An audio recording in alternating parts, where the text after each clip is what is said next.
உலகெங்கும் வாழும் அன்பான தமிழ் உள்ளங்களுக்கு அநேக கோடி வணக்கங்கள். நல்ல நேரம் நிகழ்ச்சியூடாக நல்லதே நினைப்போம், நல்லதே நடக்கும், நலமாயிருப்போம். இன்றைய தினம் 18ஆம் திகதி 7ஆம் மாதம் 2025 வெள்ளிக்கிழமை, சுக்கிரவாசரம் என்று சொல்லக்கூடிய வெள்ளிக்கிழமை. விசுவாவசு வருடம் ஆடி மாதம் 2ஆம் நாள், அட்டமி திதி, அஸ்வினி நட்சத்திரம், அமிர்த சித்த யோகம், கரிநாள். இன்றைக்கு கரிநாள். ராகு காலம் 10:30 மணி முதல் 12 மணி வரை. இன்றைய தினம் யமகண்டம் 3 மணி முதல் 4:30 மணி வரை. இன்றைய தினம் நல்ல நேரம் 6 மணி முதல் 7:30 மணி வரை. இன்றைய தினம் உத்தரம் அஸ்த நட்சத்திரக்காரர்களுக்கு சந்திராஷ்டம தினம். என்ன நேர்களே, வாருங்கள் இனி இன்றைய தினத்திற்குண்டான ராசி பலன்களை பார்க்கலாம்.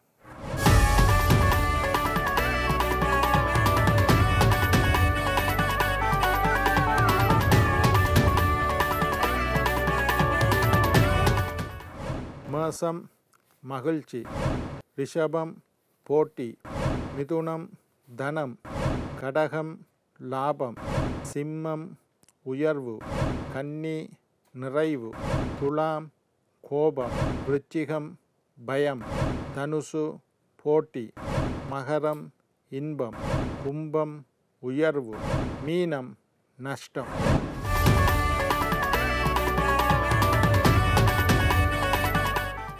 ஆன்மீக தகவல் பகுதியில் தொடர்ந்து உங்களை சந்தித்து வருவதில் மட்டற்ற மகிழ்ச்சி அடைகின்றேன். ஒவ்வொரு நாளும் ஒவ்வொரு விதமான புதிய ஆன்மீக தகவல்களை உங்களோட பகிர்ந்து கொண்டு இருக்கிறேன். அந்த வகையில் இன்றைய தினமும் சில நல்ல விஷயங்களை உங்களோட பகிர்ந்து கொள்ளலாம்னு காத்திருக்கிறேன். எங்களுடைய நிகழ்ச்சிக்கு நீங்கள் தரக்கூடிய ஆதரவு என்னை மகிழ்ச்சி அடைய செய்கின்றது. இன்றைக்கு என்னத்தை பற்றி பார்க்க போகிறோம்னா, ஆன்மீக ரீதியாக செய்யக்கூடாத விடயங்களை பற்றி இன்றைக்கு பார்க்க போகிறோம். நேற்றைய தொடர்ச்சி. நேற்றும் பார்த்தோம், ஆலயத்திற்கு போனால் சாமி விக்கிரகங்களை தொடக்கூடாது, கோயிலில் தீபம் ஏற்ற வேண்டிய இடங்களில் மட்டுமே தீபங்கள் ஏற்ற வேண்டும், சூடங்கள் ஏற்ற வேண்டும், ஊதுபத்தி காட்டணும், எல்லா இடத்துலையும் கொளுத்தக்கூடாதுண்டு ஏற்றக்கூடாதுண்டு, பழைய பூக்களை உடனே அகற்றணும், பாவித்த பூக்களினால் மீண்டும் பூஜை செய்யக்கூடாதுன்னு சொல்லியிருக்கிறோம். கையில் எண்ணெய் பட்ட அந்த எண்ணெயவோ கருப்பையோ தலையில் பூசக்கூடாதுன்னு சொல்லியிருக்கிறேன். வீட்டில் வழிபாடு செய்யாமல் ஆலயத்திற்கு செல்லாதீர்கள். முதல்ல வீட்டில் வடிவாக சாமியை கும்பிட்டு தீபம் ஏற்றிட்டு தான் கோயிலுக்கு போகணும். அப்போ தான் பூஜையின் முழு பலனும் உங்களுக்கு கிடைக்கும். கோயிலுக்கு போனதுக்கு பிறகு வேறு இடத்துக்கு சுற்றி தெரியாமல் நேராக வீட்டுக்கு வந்து சேரணும். அப்போ தான் வணங்கிய பலன், ஆன்மீக சக்தி உங்களுடைய வீட்டுக்கு வரும். வீட்டுக்கு வந்து சாமி கும்பிடணும். கோயிலுக்கு போனால் நேராக வீட்டுக்கு வரணும். சிவன் ஆலயத்தில் கொஞ்ச நேரம் அமர்ந்து விட்டு தியானம் செய்துட்டு வரணும். விஷ்ணு ஆலயத்தில் கும்பிட்ட உடனே வீட்டுக்கு வரணும். சாமி கும்பிட முன்னுக்கு இருக்கலாமே தவிர கும்பிட்டதுக்கு பிறகு ஆலயத்தில் அமரக்கூடாது, வீட்டுக்கு வந்துடணும்ன்றெல்லாம் சொன்னோம். அதே மாதிரி ஆலயங்களில் போகக்குள்ள முடிந்த அளவு ஆன்மீக ரீதியாக வேஷ்டி சால்வை அணிந்து செல்வதும், ஆண்கள் ஷர்ட்டை கலட்டிட்டு போகிறதும், பெண்கள் சாரி கட்டி கொண்டு போகிறதும் ரொம்ப விசேஷம். என ஆன்மீகத்தன்மை, இறைவனுடைய சக்தி எங்களுடைய மேலில் படணுமாக இருந்தால் அதை மறைச்சு நாங்கள் ஷர்ட்டு போட்டுக்கொண்டு போகக்கூடாது. ஆலயத்துக்குள்ளே சால்வையை மேலே பொருத்தக்கூடாது, இடுப்பில் தான் கட்டணும். பெண்கள் சாரி உடுத்து கொண்டு போவது எங்களுடைய மரபு. அதை தான் நாங்கள் சுடிதார் எல்லாம் சொல்லப்படவில்லை. சரி, அரைகுறை ஆடைகளோட வீட்டுக்கு கோயிலுக்கு போகக்கூடாது. சரம் கைலி அணிந்து கொண்டு ஆலயத்திற்கு செல்லக்கூடாது. அரைகுறை ஆடைகளுடன் பெண்கள் ஆலயத்திற்கு செல்வதை தவிர்க்கவும். சரி, அதே மாதிரி கோயிலில் சில நேரம் விபூதி தருவினம், குங்குமம் தருவினம், சந்தனம் தருவினம். சில பேர் என்ன செய்கிறது, சந்தனத்தை தொட்டு வடிவாக பொட்டு வச்சுட்டு மீதி உள்ள சந்தனத்தை கோயிலில் உள்ள தூணில் அல்லது சிவத்தில் பூசி விட்டு வருவார்கள். அது தவறான விடயம். கோயிலை அசுத்தப்படுத்த அசிங்கப்படுத்தக்கூடாது.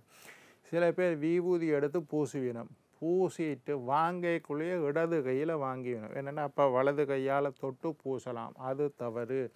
எப்பவும் வலது விபூதி, சந்தனம், குங்குமம், தீர்த்தம் எதுவாக இருந்தாலும் விபூதியை வலது கையில் தலையை குனிந்து முதுக குனிந்து 2 கையையும் சேர்த்து பயத்தோடு பக்தியோடு நம்பிக்கையோடு விபூதியை வலது கையில் வாங்கி அதை பிறகு இடது கையில் கொட்டி அதுக்கு பிறகு 3 விரலால் தேய்ச்சி நெற்றியில் பூசிக்கொள்ளலாம். மீதி இருக்கிற விபூதியை கையில் தேய்ச்சி இப்படி கையிலேயே பூசிக்கொள்ளுங்கோ, மார்பில் பூசிக்கொள்ளுங்கோ, உடம்புல பூசிக்கொள்ளுங்கோ. அங்கே இருக்கிற தூணுலை கொட்டா வேண்டாம். இல்லை சில பேர் கீழேயே தட்டி விட்டுருவேன். இன்னும் கொஞ்சம் பேர் விபூதியை கீழே தட்டக்கூடாது, கால் மிதிச்சா கூடாதுன்னு சொல்லி அங்கே ஒரு தூண் இருக்கும், வேலைப்பாடுகள் கருங்கல்லில் சீமேந்தில் வேலைப்பாடுகள் செய்த தூண், அதில் ஒரு ஓரமாக கொட்டி விடணும். அது தவறு. ஒன்று ஒரு சின்ன பேப்பர், இப்போல்லாம் கோயிலையே பேப்பர் வச்சுருப்பேன், அந்த பேப்பரில் விபூதியை போட்டு மடித்து வீட்டுக்கு கொண்டு வந்து வீட்டில் நாங்கள் பூசுறத்துக்குண்டு வச்சுருக்கிற விபூதியோட ஆலயத்தில் இருந்து கொண்டு வந்த விபூதியை கலந்து விட வேண்டும். நான் எல்லாம் என்ன செய்வேன், இந்தியாவுக்கு போனால் எல்லா ஆலயங்களுக்கும் போவேன். நானே பேப்பர் கவனமாக வெட்டி ஒரு கடுதாசி துண்டு கொண்டே போவேன். ஆலயங்களில் தரக்கூடிய விபூதி, குங்குமம் போன்ற பிரசாதங்களை வாங்கிட்டு ஒவ்வொரு ஆலயத்திலையும் வாங்கி நாங்கள் பூசிட்டு மிச்சம் கொஞ்சம் விபூதி எடுத்து அதை மடித்து பக்குவமாக கொண்டு வந்து இந்தியாவில் நவக்கிரக சந்நிதி 9 கிரகங்களுக்கும் 9 கோயில் இருக்குது. அது 9ல் போயும் விபூதியை வாங்கிட்டு வந்து அந்த விபூதியை வீட்டில் இருக்கிற விபூதியோடு சேர்த்து வைத்து விட்டால் ஒவ்வொரு நாளும் நாங்கள் பூசைக்குள்ளே அந்த ஆலய விபூதி, இந்தியாவுக்கு போய்க்குள்ள திருவண்ணாமலைக்கு போகலாம், சிதம்பரத்துக்கு போகலாம், எங்கெங்கே போகிறோமோ அந்த இடத்துல உள்ள பிரசாதங்களை விபூதி அங்கே விற்கினோம், விபூதி குங்குமம் எல்லாம் விற்பினோம். அதெல்லாம் வாங்கிட்டு வந்து வீட்டில் உள்ள விபூதியோட சந்தனத்தோட குங்குமத்தோடு அதை கலந்து தினசரி நெத்தியில் இட்டு வாருங்கள். ரொம்ப விசேஷமாக இருக்கும். அதே மாதிரி பூஜை செய்த குங்குமத்தை நெற்றியில் இடுவது ரொம்ப விசேஷம். சிவத்தில் பூசக்கூடாது, தூணில் கொட்டக்கூடாது, வீட்டுக்கு கொண்டு வரணும். அல்லது உங்களுடைய கொஞ்சமாக இருந்தால் மேலிலேயே பூசி விடுங்க, அது ரொம்ப விசேஷம். அதே மாதிரி ஒற்றை வேட்டி பூஜைகள் வீட்டில் கணபதி ஹோமம் செய்கிறோம், லட்சுமி ஹோமம் செய்கிறோம், சுதர்சன ஹோமம் செய்கிறோம், பரிகாரம் நாகதோஷத்துக்கு பரிகார பூஜை செய்கின்றோம், நவக்கிரக சாந்தி செய்கின்றோம். இந்த மாதிரி வீட்டில் ஏதாவது தேவ காரியங்கள், இறைவனுக்குண்டான தேவ காரியங்கள் செய்யும் போது ஒற்றை வேட்டியுடன் செய்யக்கூடாது. வேட்டிக்கு மேலே ஒரு சால்வை, நீங்கள் வீட்டில் தினசரி சாமி கும்பிடைக்குள்ள கூட ஒரு வேட்டியை கட்டி, ஒரு வேட்டியும் சால்வையும் எப்பவும் துவைச்சி காய போட்டு வச்சுருங்க. காலையில் எழும்பி குளித்த உடனே அந்த வேட்டியை கட்டி அதுக்கு மேலே ஒரு சால்வையை கட்டி சாமி ரூமுக்கு போய் பூஜை செய்யுங்க. நிறைய பேருக்கு பூஜை செய்கிற பழக்கம் இருக்குது. காலையில் எழும்பி குளிச்சுட்டு சாமி ரூமில் போய் ஒரு சில பேர் 1/2 மணித்தியாலும் பூஜை செய்யணும். எல்லா சாமிக்கும் பொட்டு வச்சு பூ வச்சு ஊதுபத்தி காட்டி தீபம் காட்டி வழிபாடு செய்து மந்திரங்கள் சொல்லி இதெல்லாம் செய்யணும். ஆனால் என்ன செய்யணும், காலையில் எழும்பி குளிச்சுட்டு சரத்தோடு செய்யணும், அது கூடாது.